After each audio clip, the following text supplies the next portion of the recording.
मैं हूं सुमन। आप सभी सुधी दर्शकों का डीकेपी न्यूज पर स्वागत है। आज मैं मौरवी नंदन पांडव कुलभूषण खाटू श्याम जी के जीवन से जुड़ी गूढ़, महत्वपूर्ण एवं मूल्यवान जानकारियां आप लोगों से शेयर करूंगा। खासकर राजस्थान के सीकर जिले स्थित प्रसिद्ध स्थान खाटू नगर एवं समस्तीपुर जिले स्थित हरपुर बोछा स्टेशन से सटे खाटू श्याम जी के मंदिर एवं उनके बारे में विस्तार से बताऊंगा। आप लोग दिल एवं दिमाग को स्थिर कर वीडियो के अंत तक जरूर देखिएगा।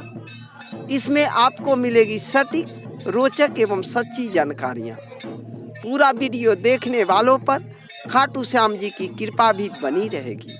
ज्ञात हो कि खाटू श्याम जी का बाल्यकाल में नाम बर्बरीक था। उनकी माता, गुरुजन एवं रिश्तेदार उन्हें इसी नाम से जानते थे। श्याम नाम उन्हें श्री कृष्ण ने दिया। इनका यह नाम इनके घुंघराले बाल होने के कारण पड़ा। ध्यातव्य है कि भारत देश के राजस्थान राज्य के सीकर जिले में एक प्रसिद्ध नगर खाटू नगर है, जहाँ पर बाबा खाटू श्याम जी का विश्वविख्यात मंदिर है।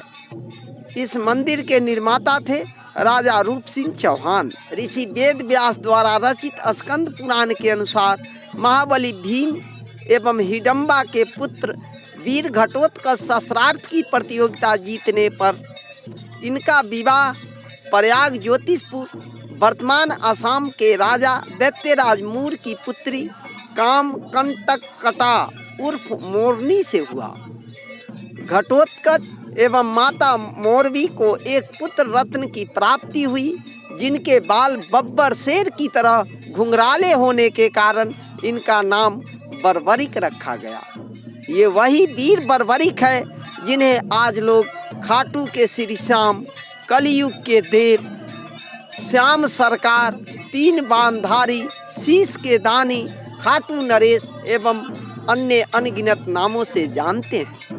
ध्यातव्य है कि खाटू श्याम जी श्री कृष्ण से वरदान प्राप्त किए थे कि कलयुग में वे उन्हीं के नाम श्याम से पूजे जाएंगे। श्री कृष्ण बर्बरीक के महान बलिदान से काफी प्रसन्न हुए और वरदान दिया कि जैसे जैसे कलयुग का अवतरण होगा, तुम श्याम के नाम से पूजे जाओगे। तुम्हारे भक्तों का केवल तुम्हारे नाम का सच्चे दिल से उच्चारण मात्र से ही उद्धार होगा। यदि वे तुम्हारी सच्चे मन और प्रेम भाव से पूजा करेंगे तो उनकी सभी मनोकामना पूर्ण होगी और सभी कार्य सफल होंगे। बाल्यकाल से ही खाटू श्याम जी बड़े वीर और महान योद्धा थे। उन्होंने युद्ध कला अपनी माँ तथा श्री कृष्ण से सीखी। नौ दुर्गा की घोर तपस्या करके उन्हें प्रसन्न किया और 3 अमोघ बाण प्राप्त किए, जिससे इन्हें 3 बाणधारी नाम से भी प्रसिद्धि मिली। अग्निदेव प्रसन्न होकर इन्हें धनुष प्रदान किया, जो उन्हें तीनों लोकों में विजयी बनाने में समर्थ थे। महाभारत का युद्ध कौरवों और पांडवों के बीच अपरिहार्य हो गया था। यह समाचार बर्बरीक को प्राप्त हुए तो उनकी भी युद्ध में सम्मिलित होने की इच्छा जागृत हुई। जब वे अपनी माँ से आशीर्वाद प्राप्त करने पहुँचे, तब माँ को हारे हुए पक्ष का साथ देने का वचन दिया। वे अपने नीले रंग के घोड़े पर सवार होकर 3 बाण और धनुष के साथ कुरुक्षेत्र की रणभूमि की ओर चल पड़े।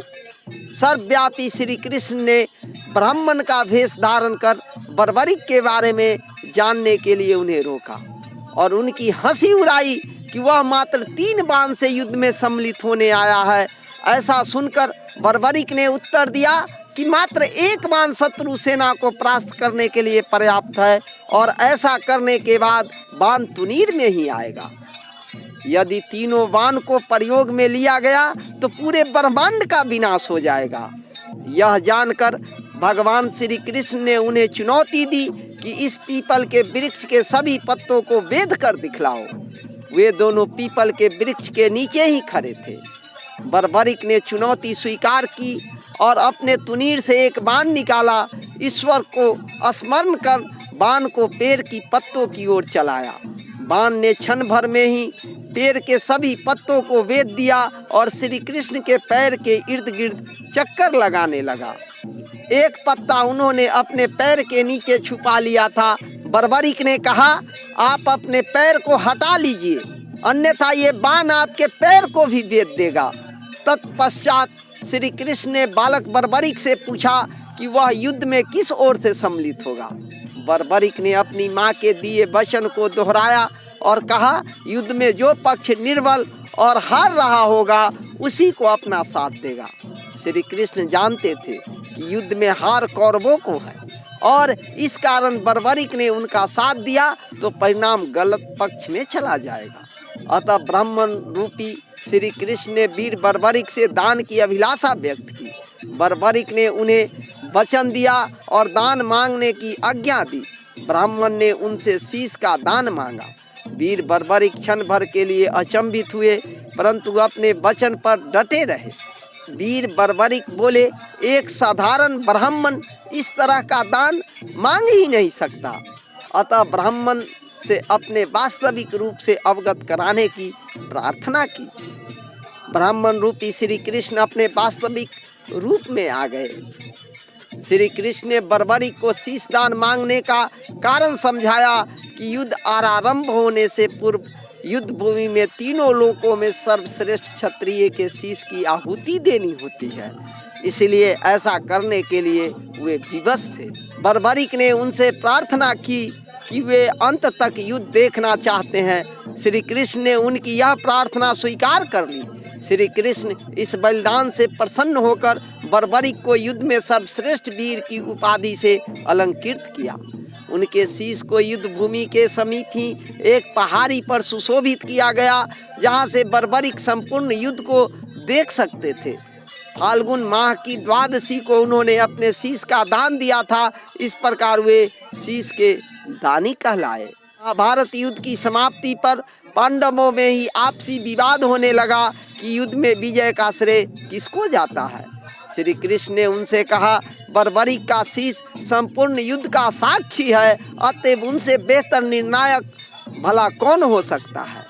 सभी इस बात से सहमत हो गए और पहाड़ी की ओर चल पड़े और बर्बरिक के शीश के समीप पहुंच गए। बर्बरिक के शीश ने उत्तर दिया, श्री कृष्ण ही इस युद्ध में विजय प्राप्त कराने में सबसे महान पात्र हैं।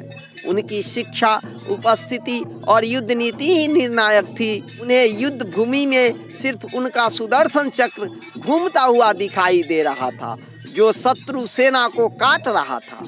महाकाली श्री कृष्ण के आदेश पर शत्रु सेना के रक्त से भरे प्याले का सेवन कर रही थी। श्री कृष्ण बर्बरिक के महान बलिदान से काफी प्रसन्न हुए। उन्होंने बर्बरिक को वरदान दिया कि कलयुग में तुम श्याम नाम से जाने जाओगे, क्योंकि उस युग में हारे हुए का साथ देने वाला ही श्याम नाम धारण करने में समर्थ है। बर्बरिक का शीश खाटू नगर, वर्तमान राजस्थान के सीकर जिला में दफनाया गया, इसीलिए उन्हें खाटू श्याम बाबा कहा जाता है। किंवदंतियों के अनुसार एक गाय उस स्थान पर आकर रोज अपने स्तनों से दुग्ध की धारा स्वतः ही बहा रही थी।